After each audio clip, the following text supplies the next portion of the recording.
Hello বন্ধুরা, এইভাবে খাসির মাংস রান্না করবে। একদম যারা তেলের সমস্যা তারাও খেতে পারবে। মাত্র 20 গ্রাম তেল দিয়ে খাসির মাংস রান্না করেছি 1 কিলো 200। এই যে প্রথমে বাজার থেকে এই যে খাসির মাংসটা কিনে নিয়ে এসেছি, ওপরে সিনার পিস, একটু চর্বি বেশি ছিল দেখতেই পাচ্ছ। এই চর্বি দিয়েই আজকের খাসির মাংস রান্না হবে। একদম স্বাদে আহ্লাদে, একদম যে খাবে একদম মুখে লেগে থাকবে, মুখে লেগে থাকার মতন। বেশি কিছু করতে হবে না বন্ধুরা, শুধু আমার রেসিপিটা ফলো করে দাও। একদম সিম্পল রেসিপি। মাত্র 20 গ্রাম তেল দিয়ে 1 কিলো 200 খাসির মাংস রান্না করেছি। মনে হয় না আমার আগে কেউ করেছে। এই যে চর্বিগুলো আলাদা করে রেখেছি, আলুটা ভেজে রেখেছি, পেঁয়াজগুলো ডুমো ডুমো কেটে কেটে রেখেছি, লঙ্কা, আদা, জিরে, রসুন সব একবারে পেস্ট করে নিয়েছি। ওই যে টমেটোটা ডুমো ডুমো করে কেটে রেখেছি। ও আর আমার চ্যানেলটা দীপক ডেইলি লাইফ ব্লগটা সাবস্ক্রাইব করতে কিন্তু ভুলো না বন্ধুরা। এই যে দেখো, এই যে এইটুখানি তেল, এই এক্স্যাক্টলি এইটুখানি তেল দিয়ে আমি সম্পূর্ণ মাংসটা রান্না করেছি 1 কিলো 200। এই যে এর মধ্যে সব ফোড়ন দিয়ে দিলাম, পেঁয়াজ, লঙ্কা, গোলমরিচ, তারপর একটু গোটা গরম মশলা দিয়ে দিলাম, সব দিয়ে ফোড়ন দিলাম, আর একটু তেজপাতা দিলাম, আর চর্বিগুলো দিয়ে দিয়েছি সব। ওগুলো দিয়ে ভালো ভালো করে ভাজা ভাজা ভাজা ভাজা করে করলাম। করার পরে সব আদা, রসুন, পেঁয়াজ, লঙ্কা, যেই পেস্ট করা মশলাগুলো ছিল ওগুলো সব একবারে দিয়ে দিলাম। দিয়ে এবার ভালো করে অপেক্ষা করব ইসে করার। ও হ্যাঁ, আর তার মাঝখানে আর একটা কাজ করেছি, দুটো সিটি দিয়ে দিয়েছি মাংসটাকে। দুটোর বেশি সিটি দেয়নি। এবার চট করে এই যে কাশ্মীরি লঙ্কার গুঁড়ো, হলুদের গুঁড়ো দিয়ে দিলাম।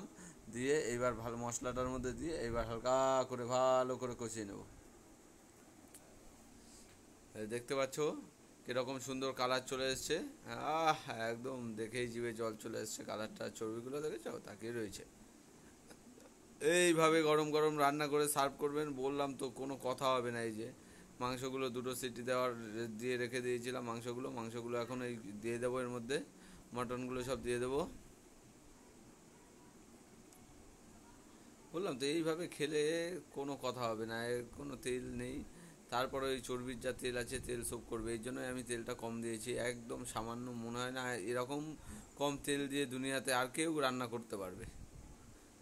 আমি করেছি, স্বাদেও অতুলনীয় হয়েছে, ভালোই হয়েছে, খারাপ হয়নি।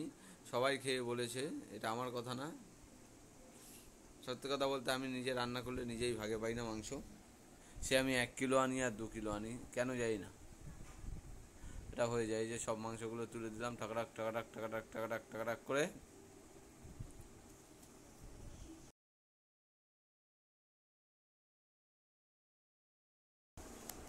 এই যে ভালো করে কষিয়ে নিয়ে টমেটোগুলো দিয়ে কষিয়ে নেবে ভালো করে একটু। দেখতেই পারছো মাংসগুলো গা ছেড়ে দিয়েছে। মাংসটা এত সুন্দর মাংস ছিল, মোলাম, একদম একদম মোলাম হয়ে গেছে, আর কি সেকেন্ড লাগেনি মোলাম হতে। এই হচ্ছে ব্যাপার। এবার দেখো টাকাটাক টাকাটাক টাকাটাক টাকাটাক করে এই যে মাংসটা ফুটছে। মাংসটা ফুটলে এই প্রেশারে যে সিটি দেওয়া জল ছিল ওই জলটাই দিয়ে দেবো, বেশি ঝামেলা করবো না। প্রেশারে যেই মাংসটা সিটি দেওয়া যেই জলটা ছিল, ব্যালেন্স জলটা ওর মধ্যে ঢেলে দেবো। দেখেছো মাংস, 1 ফোঁটা তেল দিয়েছি, তারপরেও তেল কেমন ভাসছে দেখো, সব চর্বির তেল এগুলো। আমি জানি অনেকেরই জিভে জল চলে এসছে এটা দেখে, এই মাংসর সেটা দেখে। আমার নিজেরও এসছে, এখন আমি ভিডিওটা দেখছি, আমার নিজেরও চলে এসছে আর কি। আজকে একাদশীর দিন এইসব বলতে নেই, তাও বললাম আর কি। ভিডিওটা ভালো লাগলে লাইক কমেন্ট শেয়ার করে দেবে, আর চ্যানেলটা সাবস্ক্রাইব করতে একদম ভুলবে না কিন্তু বন্ধুরা। হ্যাঁ, আপনারাও এইভাবে এই যে রান্না শেষে এই যে গরম মশলা দিয়ে নামিয়ে দেবো। একদম একদম সুপারহিট রান্না হয়ে গেল।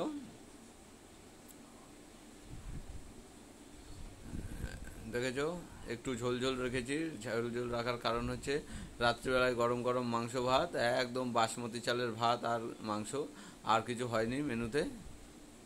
এই দিয়েই মেরে দেবো 1 থালা ভাত।